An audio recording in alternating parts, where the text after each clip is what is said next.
Killer Malathi. இன்னைக்கு நம்ம வந்து பிரெஞ்ச் ஃப்ரை செய்ய போறோம். எதுலன்னா உருளைவள்ளி கிழங்குல செய்ய போறோம். எல்லாம் உருளைக்கிழங்குல செய்வாங்க. 100 ml தண்ணி, கொஞ்சோண்டு மஞ்சள் பொடி, உப்பு லைட்டா கொதிச்சோன்னா அதை போட்டு எடுத்துக்கணும். மஞ்சள் பொடி உப்பு போட்டா தண்ணி கொதிக்குது. அதுல அப்படியே 1 நிமிஷம் ஒரு கொதி வந்துட்டு இந்த தண்ணியை இருத்துட்டு அலசி எடுத்துட்டு வந்துடலாம். இதுக்கு 3 கார்ன்ஃப்ளவர் மாவு போட்டுருக்கேன். 3 ஸ்பூனு அரிசி மாவு. நல்லா கொஞ்சம் ஐஸ் கட்டியும் போட்டு க்ளீன் பண்ணி எடுத்துக்கிட்டேன் வாட்டரில். அப்படியே இதில் அள்ளி வச்சுட்டு இறக்கி விட்டுற போகிறோம்.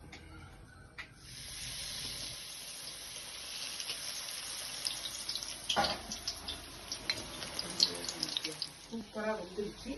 அப்படியே விடுவோம்.